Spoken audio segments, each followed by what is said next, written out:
Hi guys, this is Dan with another short video on a vintage pachinko machine. If you're one of my followers, you realize I just put one up and this one's right after it. Reason being is that I've had a number of machines that just have given me absolute fits for various reasons. And some are simply you just have to keep messing with them. Others, the parts are broken, play fields take a long time to come in, so on and so forth. A lot of things will hold you up if you're doing these, one right after another like I do. And I don't like to get a lot of them all taken apart because I've only got so much room in the shop. So I've finally got everything I need to get these machines back up, and I want to get as many out as I can. So this one was giving me fits. I'll tell you about it in a minute. Just an update. I don't know if you noticed this or not on my other video. Big old bandage on my thumb. The other day I was cutting a piece of lumber for a friend of mine, and the stupid me did not have the safety guards on the table saw.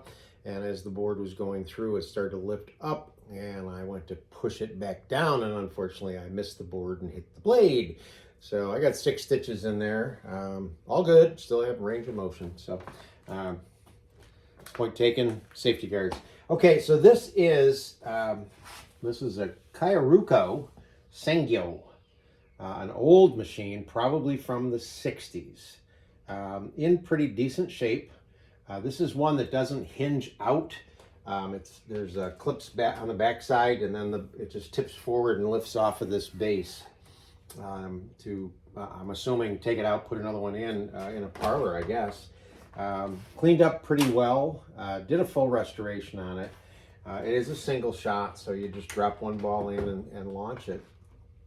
So let me turn this around and I'll show you a few of the things that drove me nuts.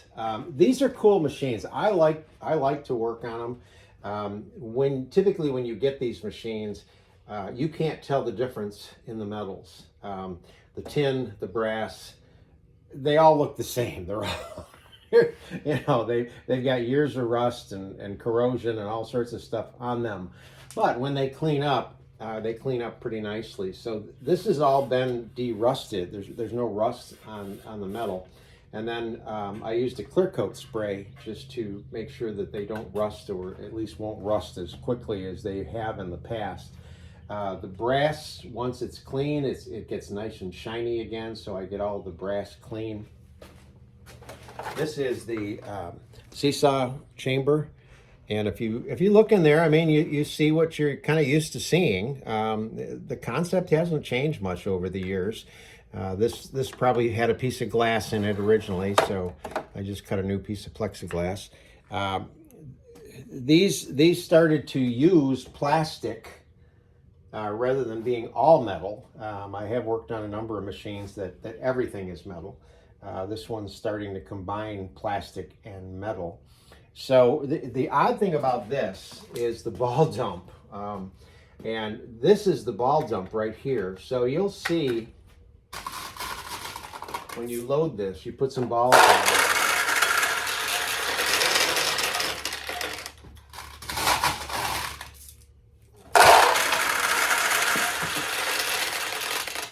So you can see the balls queuing up here in a double row. The ball dump is when you slide this piece of plastic here over to here, and then this whole thing is open and the balls just come pouring out. Not the way I would do it, but that's the way it was. Now this plastic, the problem with the old machines is the plastic will get warm and just bend and take a weird old shape. So right in here, there was a problem with the plastic interfering with the flowing of the balls. So what I did is I cut a piece of thin plastic and I just super glued it in here so that the balls were falling out of this area right here. So now there's a piece of plastic that keeps them from falling out. And you can only open you can open it all the way, but it bumps into my piece of plastic. So if you wanted to do a ball dump, you're just going to be able to open it part way and let the balls dump out. I don't recommend that because they usually go all over the floor. So I got this thing all put back together again. needless to say, you want to take a lot of pictures when you do something like this, because they're certainly not an ECG Model B that I can do in my sleep. So we'll just put some more balls in.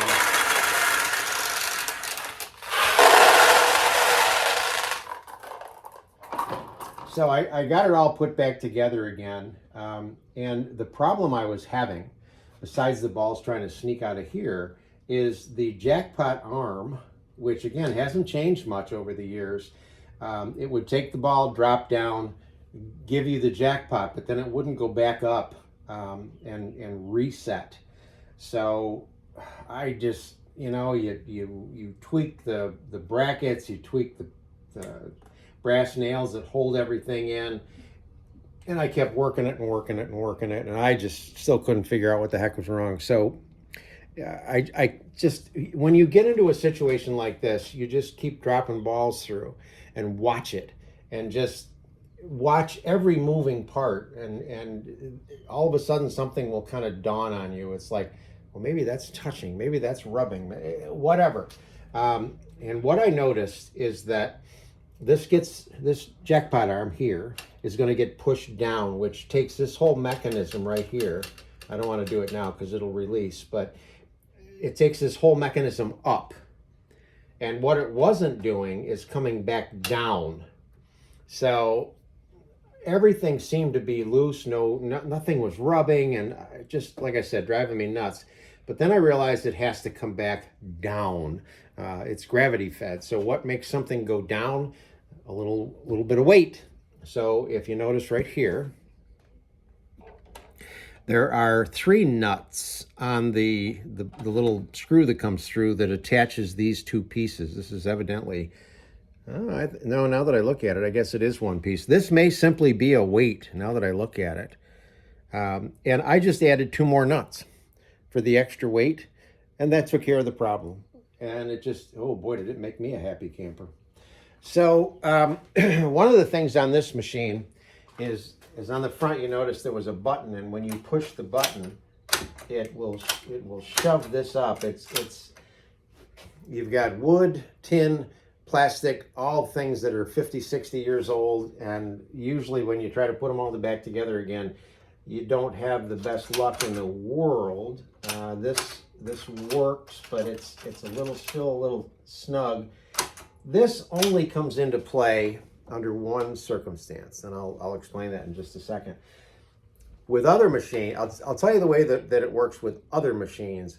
This one kind of leaves me scratching my head, because what it does is it lifts up a plastic piece, and if a ball were sitting on top of the plastic piece and it got lifted up, actually I'm not sure what would happen, to be honest with you, because like I said, this is kind of a mystery to me.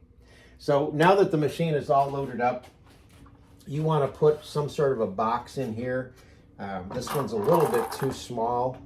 It would catch the losing balls here, and the winning ball is going to drop out here. So you need a box that's this wide that would sit in here and catch the balls. Okay?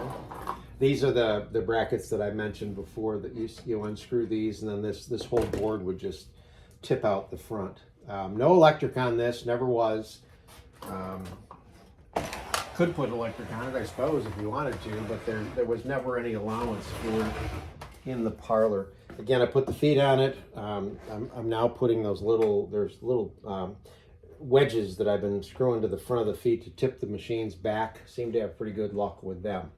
So, if you notice right in here, I'll try to bring this in, right here, you see a couple of balls in there. Now, the way that this particular machine works, let me back up. Machines like this, the single shots, you would simply just drop a ball in here and let it go. Okay? Now, in a parlor, evidently the Japanese could play these things extremely fast, and they could load balls in here really, really fast. And there is a situation where if there were a bunch of balls dropping, there is a situation that could exist where 2 balls go in to the system at the same time. So what the system would do with these machines is they would take the first ball and allow it to go through and pay out. The second ball on this machine ends up in this little chamber up in here. On other machines, it also ends up in a chamber like this. And when 3 or 4 balls get in there, then it stops accepting the balls. So on other machines, there is a button, and when you push on the button, what it does is it kicks a ball out of here and back into the seesaw, and it would pay out. In other words, if you had 2 or 3 balls in here that you should have got paid for but didn't earlier on, just by pushing this button 2 or 3 times, the balls would cycle through the machine and you get your payout. With this particular machine, what happens is if I were to get another double win, now that this chamber is filled up, it's going to take the next ball that comes in and allow it to fall out of that. It's actually a hole there, and it would actually allow the ball to fall out and drop back onto the launch ramp, so you'd be able to play it again. To be honest with you, I don't know what it does. So I apologize for not having that knowledge. But again, when you play single shot, you're going to put one in and launch. Now, I mean, that's about as fast as I can launch them, and I still don't see how I would get a double win.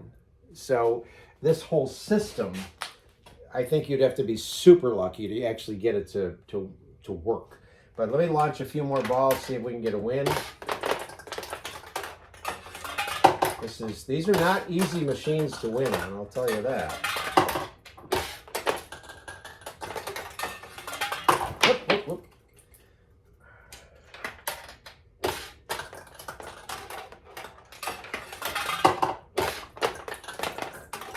Nope.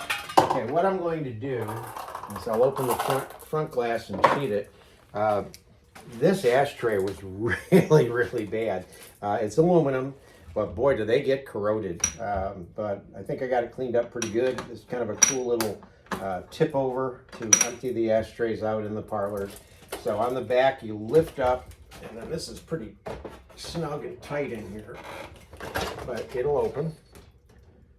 Okay, so I'm just gonna drop a ball into one of the pay pockets and you'll see a payout. The cool thing with this is there's the jackpot balls right there. So just kind of watch in the center.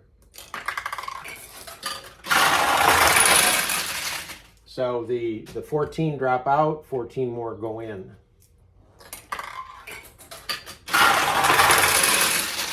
So initially,